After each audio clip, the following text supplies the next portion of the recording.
আরেকটা খুব সুন্দর নিউমেরিক্যালস দেখো, এটাও 23 তে এসেছিল মেন্সে। দ্য বডি অফ মাস 500 গ্রাম, মাস দিয়েছে 500 গ্রাম, moves along x-axis such that its velocity varies with displacement x according to the relation এই দেওয়া আছে the force acting on the body is, force বার করতে বলেছে। তো normal formula force equals to m into a, already mass given আছে, তাহলে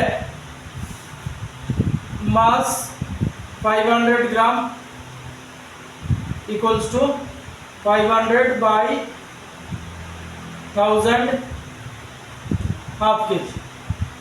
আচ্ছা, তাহলে অলরেডি মাস পেয়ে গেছি। অ্যাক্সিলারেশন দেওয়া নেই, কিন্তু তার জন্য একটা রিলেশন দিয়ে রেখেছে এই v equals to, তাহলে v equals to 10 root under x। এবার এটা আমরা জানি,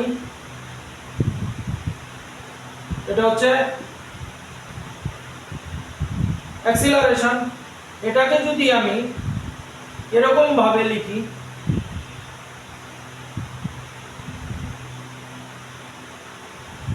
এই লিখে ফেললাম, তাহলে জানো এটা লেখা যায়।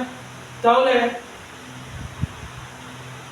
এখানে v এর জায়গায় এটা বসিয়ে দিতে পারি 10 root under x dx by dt, dx by, আচ্ছা থাক, dx by dt আপাতত থাকুক। এবার এটার যদি ডিফারেন্সিয়েট করি তাহলে কি আসবে, 10 কে সরিয়ে নিয়ে নিচ্ছি কনস্ট্যান্ট, তাহলে root x x to the power half R dx by dt আপাতত থাকুক, পরে চেঞ্জ করব। তাহলে এখানে কি ফর্মুলা লাগাবো, nx, এই যে এই জায়গায় কি লাগাবো, এটা লাগাবো x to the power n, এটা কি দাঁড়ায় nx to the power n minus 1।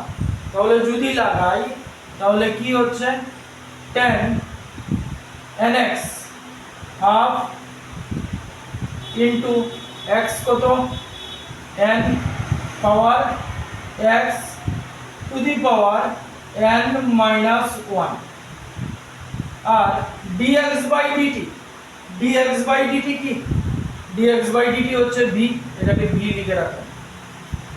তাহলে এটাকে সিম্পলিফাই করছি, 10 এটা কি দাঁড়াবে half x to the power minus half into v, dx by dt মানে হচ্ছে v, v মানে হচ্ছে 10 root under x।